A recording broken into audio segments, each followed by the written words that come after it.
Hello everybody, thanks for joining us on this webinar where Dr. Ocker, our course tutor, will be answering your questions on choosing the right microscopes for live blood analysis. So my name's Elizabeth Clemens. I'm the presenter of the Live Blood Online 12-week training course where we teach live and dry blood analysis to people all around the world. If you'd like more information on that, please see our website or email me for information. So we get many questions about choosing the right microscope for live blood analysis. So we decided to put this webinar together where Dr. Ocker will really explain what is needed. We do realize that a microscope is a big investment, and this can put people off if they don't know or don't feel confident that they're making the right choice. So I'm going to ask Dr. Ocker some of the questions, or some of the most common questions, and some of the questions that you submitted.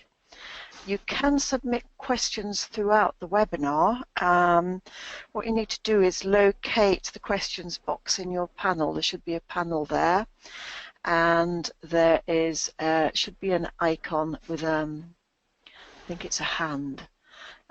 So if you can locate that and pop your questions in there, we'll endeavour to answer them throughout, and if not, we'll answer them at the end. And if you want to pop a question in the question box, I'll just say OK, just to let us know that you have located it OK. OK, good. So I can see somebody's hand there. Yeah, just put a quick question in the box just to let us know that you're all OK. All right, so handing you over to Dr. Ocker now. Hello, Dr. Ocker, what do you have for us? All right, well, thank you, Elizabeth. Well, you know, with deciding on a microscope system and what is actually suitable for live blood analysis, perhaps the best place to start is actually to look at some images taken with two different types of microscope systems. So that's what we have on the screen here. Oh, I see. So could you explain to us why there's such a vast difference between the two images, please? Yeah, of course. Well, what it really comes down to here is the type of microscope system that was used. The one image on the left-hand side was produced with just a standard type of microscope. The image on the right-hand side was produced with a microscope specifically developed for live blood analysis. Now, what I've found over the years researching different types of microscope systems is that most of the so-called dark field microscopes are not actually suitable for live blood analysis. Now, the image on the right is what you really need to achieve with your microscope system if you were to use live blood analysis to its full potential. I see. So there's an immense difference between these two images. The red blood cells in the image on the left seem to be far too small, and there isn't enough clarity to be able to see anything within the plasma. Does this illustrate why it's so important to have a suitable tool for the job? Yes, definitely. You know, using a microscope like the one that produced the image like this for live blood analysis is really like trying to use a tennis racket to play golf. Absolutely. So can you briefly explain what the main differences are between the two microscopes in this example, please? Yeah, sure. Okay, so the microscope here on the left was actually a 20-watt halogen lamp as the light source, and then it used a dry dark field condenser, and also very importantly, it had a standard 1-to-1 magnification ratio between the eyepieces and the camera. Now, what this last bit means is the microscope has been designed to produce the same magnification on the screen as what you would get through the eyepieces. Now, this is actually a very standard feature with most microscopes because with most applications, it would actually demand for this type of setup. The specifications I just mentioned are what most microscope systems are actually set up with. That's most of the standard laboratory microscopes. The image on the left was produced with the HD LED microscope system. Now it has as a light source a 9-watt LED lamp, and the brightness here is actually equivalent to a 100-watt halogen. So this is actually 5 times stronger than the microscope on the left. Also in the dark field condenser was an oil immersion dark field condenser, and also then the magnification ratio is 1:4 magnification ratio between the eyepieces and the camera. Now this is very important because this means that when you use the 40 times objective, you're able to achieve a magnification of 1,600 times on the screen. Now as you can see from these images, that really makes a very big difference. Yeah, it certainly does, doesn't it? Absolutely. What else do you have for us? Right, well, we're going to go on to just 3 other images. And these images show a particular area in the sample, again with different microscope systems and settings, just to show you again the level of clarity that you're able to achieve with different microscope systems.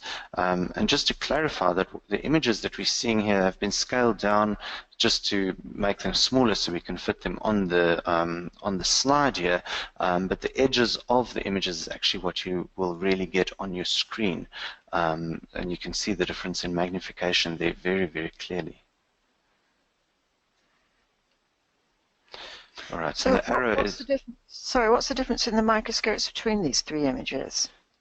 All right, well, let's go through that. And just to point out, the little arrow is actually indicating a white blood cell. And you can actually see the size of that cell is really very, very small in the first image on the upper left-hand side. So let's go through the settings of the microscopes. All right, so again, the image on the left here was produced with a standard 20-watt halogen microscope, again with the 1:1 eyepiece to camera magnification ratio. But here we used an oil immersion dark field condenser. Now this is a higher quality dark field condenser, but because of the weak light source, the dark field image is still not nearly close to where it should be. The second image, all right, the second image again, this was taken with an HD LED microscope system specifically developed for blood analysis. So a 9-watt LED light source, an oil immersion dark field condenser, and again the 1:4 eyepiece to camera magnification ratio. So in this image, a 40 times objective was used, giving us a magnification on screen of 1,600 times. And this is the magnification that we would be using during most of the analysis. So you can actually see the shape of the red blood cells clearly, you can see the white cells clearly, and all the structures between the cells in the plasma are fairly easily identified and differentiated. But if you were to see a specific cell or a microorganism, this is where we then increase magnification, and this is then where we get this high level of magnification. So this is the same type of microscope that was used, HD LED microscope, but here we were using the 100 times objective, which gave us an on-screen magnification of 4,000 times. Well, that's a huge difference. To summarize then, what specifications are needed in a microscope system for LBA? Just to summarize, please. All right, we'll go through the most important ones. There are variations between the specifications of some of the microscopes. We look at the objectives and all these types of things. But if you really want to be able to use blood analysis to its full potential, these are the most important ones to look for. So we have 5 points to look for. First and foremost, perhaps one of the most important things would be the light source. It needs to be strong enough for dark field. and the minimum requirement there is 50 watts halogen, but ideally a 9 watt LED, which is equivalent to about 100 watt halogen is the most ideal setup. Secondly, an oil immersion dark field condenser. Thirdly, it's actually very important to have a wide range of magnification available to you. So we have 5 plan achromatic objectives. So the individual objective magnification should be 4 times, 10 times, 20 times, 40 times, and 100 times. Very importantly, the 100 times magnification objective needs to be an oil immersion objective with a built-in iris diaphragm. And this again is a very important feature because most of the standard 100 times objectives don't have a built-in iris diaphragm, and that allows through too much light, and then again you're not really able to see anything very clearly with this objective. Fourth point there, a very important one, we need a 1 to 4 eyepiece to camera magnification ratio. So in other words, when you're looking through the eyepiece, you would see about a quarter, you would see about a much larger field of view than you would see through on the screen. On the screen, you would get about a quarter of the field that you would see through the eyepieces. So there's an additional magnification going through to the camera, which then gives you that really great magnification on the screen, which is really what you need. And lastly then, high definition digital camera is needed. Also very important to have a user-friendly interface so that you're not distracted from the analysis by having to adjust things on the software. And also the camera needs to have a wide enough sensitivity to allow for dark field imaging. Because of the low amount of light actually going through the sample, the camera needs to be quite sensitive to be able to work properly for dark field. Okay, so just to mention that the HD LED system that we supply is equipped with all of these features, isn't it? Absolutely, yeah. It's specifically been built for live blood analysis in bright field and dark field, and then dry blood analysis as well. Okay, good. Well, we've got a few questions here. First of all, what are the factors to determine the cost of a microscope? Well, there are quite a few factors involved. One of the first things would obviously be build quality. Some of the microscope manufacturers do cut some corners and cut some costs, and that means a microscope that's not always reliable and will not be suitable for very long use. But then there are a few other more technical specifications that we would need to look at. So let's go through those. The first one to mention perhaps would be the objectives. Now on a microscope, the objectives are the lenses that are usually found just above the stage that provide the different levels of magnification. Now the most basic entry-level type of objective is called achromatic. Now this means that only the central 60% or so of the image will be focused and color corrected. The remaining 40% of the image around the edges will appear blurry. Now in the slightly more expensive semi-plan objectives, the correction is about 80%. We have 80% of the image at the center that will be in focus, with the remaining 20% being blurry. Now the most expensive objectives are called plan achromatic, and they produce an image that is 100% flat, and that's in focus and also color corrected. Now what they also mean, another interesting point here is with color correction, in color corrected objectives, the colors of the spectrum will be visible in the viewing field. So it's corrected so that all the colors are visible in the viewing field. So in other words, the cheaper objectives, the achromatic objectives, where only the 60% of the central area of the field will be in focus, only 60% of that field is also color corrected. Now this means that color of objects around the outside of the area would not really be correct. The other important issue with regards to objectives is the numerical aperture. This simply determines how much light an objective will allow through. Now this is also quite standard for most objectives, but when it comes to dark field, we need a lower aperture for the standard, or than the standard for the 100 times objectives, and this is what we mentioned earlier. But if you use a standard 100 times oil immersion objective in dark field, you would not really be able to see much at all unless you're able to adjust the aperture. So this is where the built-in iris diaphragm comes in, that allows you to adjust the aperture and reduce the size of the aperture.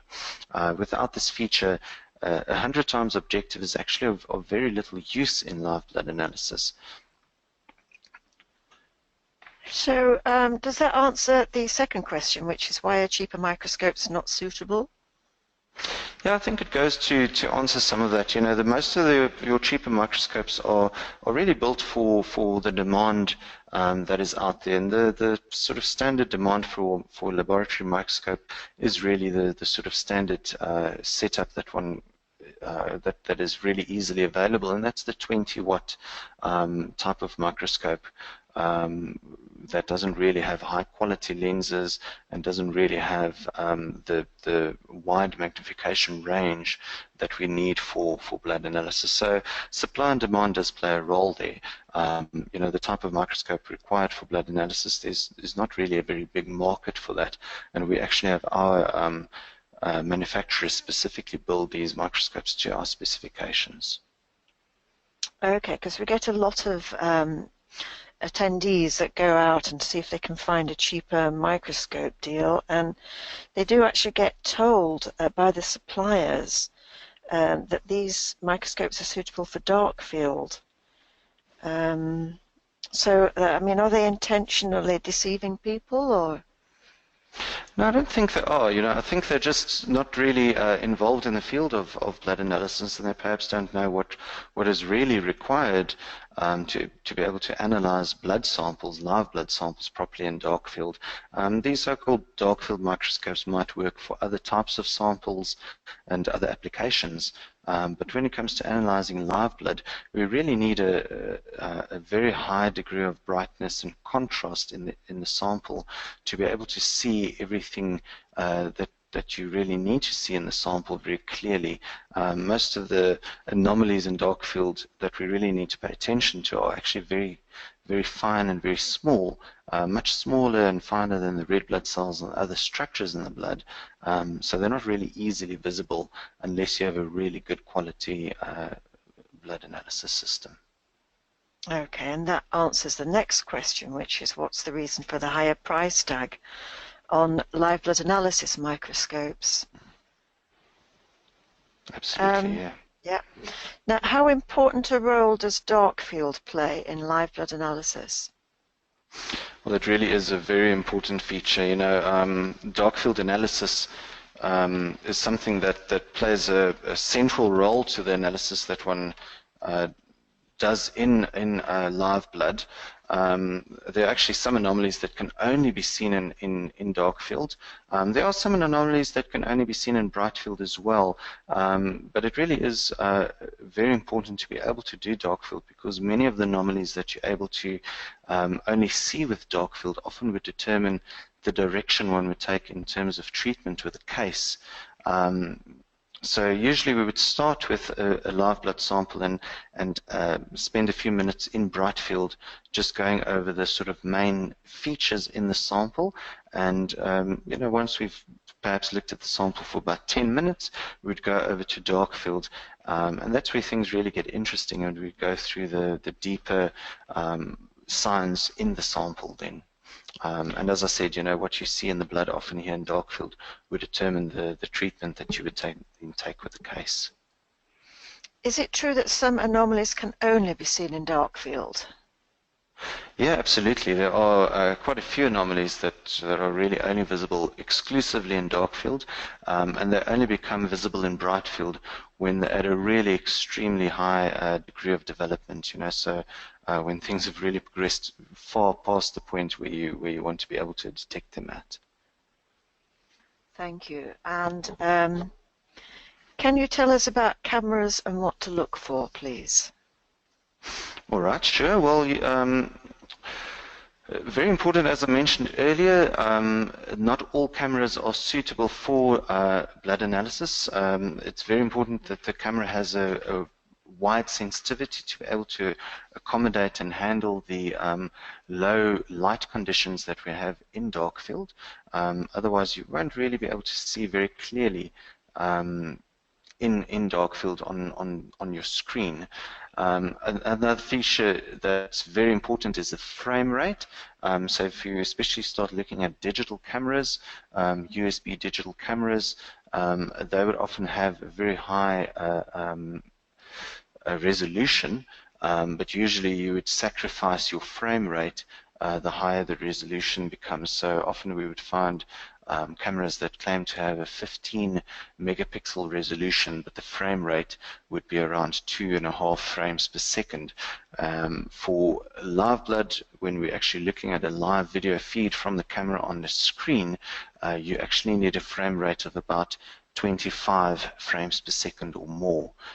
Otherwise, if you have a frame rate less than that, the camera is only really suitable for still images, nothing that involves any type of movement. Okay, so there's quite a lot to look out for. So our microscope system that we recommend also includes the camera, doesn't it? Absolutely, yeah. The standard features are the higher definition type of camera with the HD LED system, and these cameras also, very importantly, are compatible with all operating systems, Apple and Windows, and even Linux as well. Okay, and we have a question here about cameras. I already have a microscope. It's a trinocular LOMO microscope. What I don't have is a suitable camera. Can you give a make, model, and supplier, please? I don't know if you want to reply to that via email, or if you can answer that now. Yeah, we can reply to that on email. We do have suppliers depending on the type of camera that we use, so I can give details on the specifications on the camera and so on.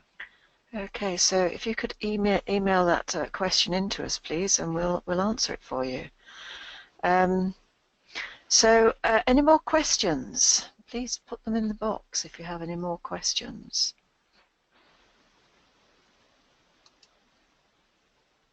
That seems to be it for the moment. If you do have any more questions, then please email us at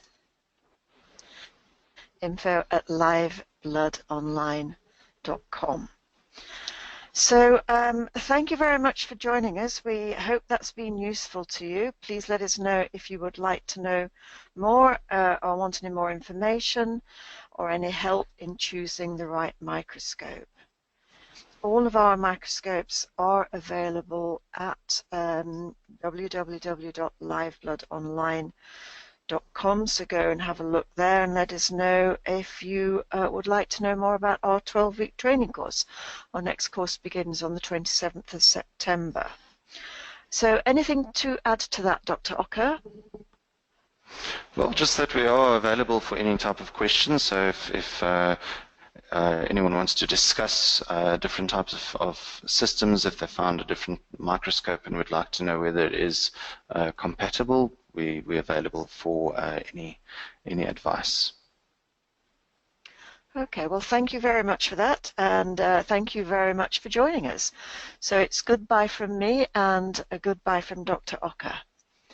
All right, thank you very much. Goodbye. Thank you and goodbye.